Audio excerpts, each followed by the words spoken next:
Today's show brought to you in part by GoToMeeting. For a free 30-day trial, use code podcast at gotomeeting.com. Don't push my buttons, but I'll tell you how to push yours. What's wrong with this picture is next.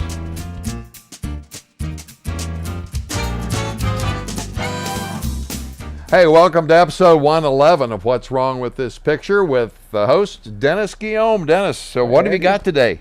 Well, we're going to talk a little bit about that DSLR that you just bought. Oh, so I went over to the big box store and I just said, I am tired of those little point and shoots. I want to have a real camera. So Yeah. I laid down some substantial money. Well, I was going to say, you spent some money if you decided that. Yeah.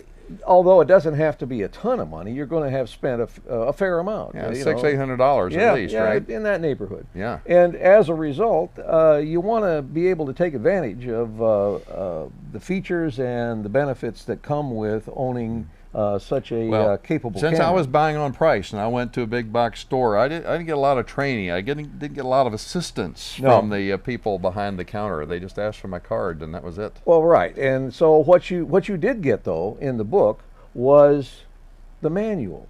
Ah, okay. And so we're going to talk a bit about the importance of understanding the controls on your new DSLR, which stands for Digital Single Lens Reflex Camera, if you want to get really Okay, confused. it goes back to years ago when they invented the single reflex camera where you could see what the camera was actually seeing through the lens. That's right. Yeah. And so we have that technology and had it for a long time, but now we've just slipped into digital, which is that D on the front end of that acronym.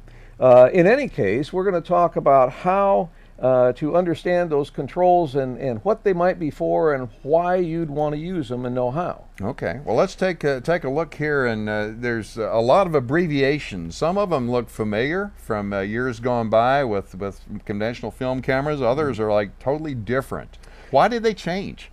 Well, a lot of things did not change. You know, a lot of things, fortunately, they kept the traditional vocabulary, so to speak, even though we went to digital, and they could have really messed us up. But since they kept that stuff, not too much has actually changed. Many of the terms are the same. So if you had a film camera that looked a lot like this DSLR, you probably had the same similar kinds of buttons and dials and things like that. Let's step through them here. Let's go and look. First of all, we're going to call your attention to this one, and we've got a slide of this.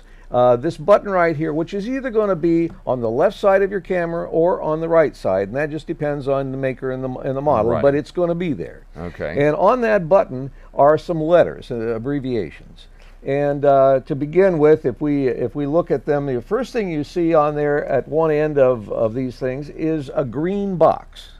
And then next to it, you'll probably find the letter P, TV or S, and AV, and the letter M. So I'll jump in here, and I'm gonna assume that green is good to go, and you just set it to that. That's the set it and forget it. That's right. The Ronco setting. If you are familiar with that point and shoot camera that you had, and you bought this, and you want to get started taking pictures, and you haven't really poured over the manual just yet, you can set that green box to be the setting that you're going to use. You can pick it up and you can start shooting, and it will probably take pretty darn good pictures. So that's the automatic, everything is automatic setting. But the caution here is don't get real comfortable with that particular setting because there's so much more you can do. You got a lot more capability, and that's what the other the other letters are for, right? Right. And so I would say, first of all, look at the letters that follow this green box. So the first one that you'll come across most likely is the letter P for program mode. And program mode means pretty much what it sounds like. It is programmed to do everything for you. Okay, so it's a little less automatic than the green box, but it essentially gives you very little that you have to do in order to get a good picture. You set the program mode, you focus it, and you can start shooting. Okay, so now so we got those two automatic modes, but then we get into AV and TV. Now these sorts of cameras often can shoot video. Is that what TV is for? No, not at all. I didn't think so, but it's a strange abbreviation. Right. Well, AV, let's start with that one. AV stands for aperture priority. Now, you're either going to see the letter A by itself or AV.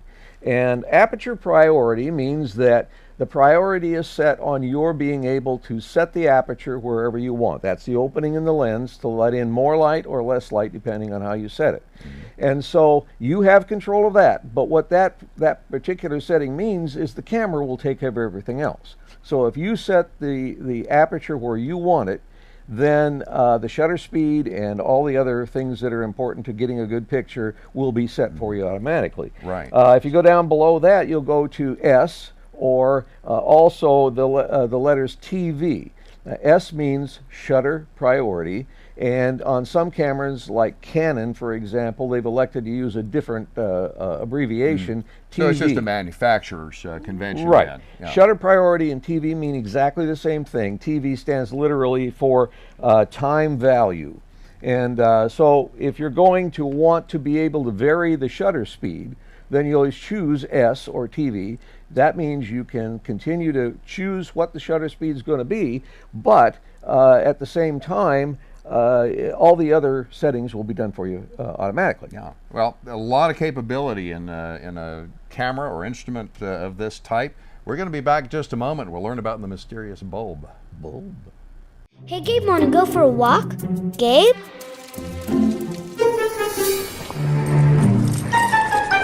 Gabe? Gabe?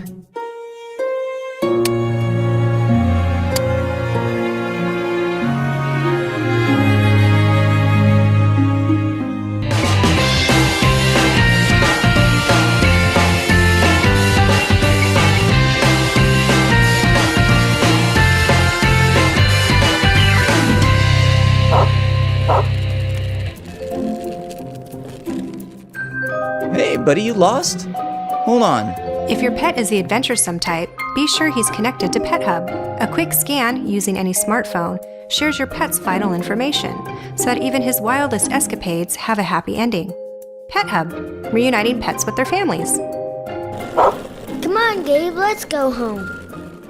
Hey, we're back. Dennis, one of the things we talked about was the aperture setting, the shutter or time values settings as you pull it out of the fully automatic modes. But what are some that where you're really close to what's happening with the camera and really can show off your skills as a photographer? Well, the one that is, for a lot of people, seems to be scary, but is really the one that gives you the most creativity, and that is the letter M for manual. That means that you have the ability to set all of the different parameters yourself, and nothing is really done automatically for you. Now that means to some people, gee, I don't know what I would do with all that. I'd like the camera to do something for me. Fine, those other settings we talked about will do it. But manual means that I can make all kinds of changes. It allows me to get special effects and certain kinds of exposures that I can't get in any other way. Okay. So that one's a really creative one and an important one to learn. Don't be afraid of it. Don't be afraid. Okay, so I've got that. I've got no place to screw in a bulb here. What is B? Well, bulb simply means it stands for, in the old days of the camera, when you wanted to open the shutter, you had a bulb in your hand that was attached to a hose. You squeeze the bulb and the shutter opened. You let go of the bulb and the shutter closed. All right, well, we still have that feature on here under bulb, meaning that if I push the button and hold it down while it's set on bulb, the shutter will stay open until I let the button go. Right, and that's the difference between a professional, an amateur takes pictures, you make exposures. That's right. Yeah. Exactly. We hope. Hey, you know, one of the things that I found, you've got a great manual that came with this DSLR, but what I did was went on the internet and used the same model number, just inputted that and Googled for the manual, all 180 pages, and I've just pulled out in a typeface that I can read where I can study through this and outline and pay attention. Is this something that you could absorb in one sitting? Actually, no. This is sort of like a reference book. Yeah. And you will look at this most often When you've come up against something that you don't remember how to do, then you'll go back to the manual and you'll figure it out. But it's important to skim through the whole book at least once and see what's in there and what it says that this camera can do. You won't remember it all, so keep the book close to you. And when it comes time to do something and you say, I don't remember how that was done, you know that it's in here and you can refer to it. Can jump right into it.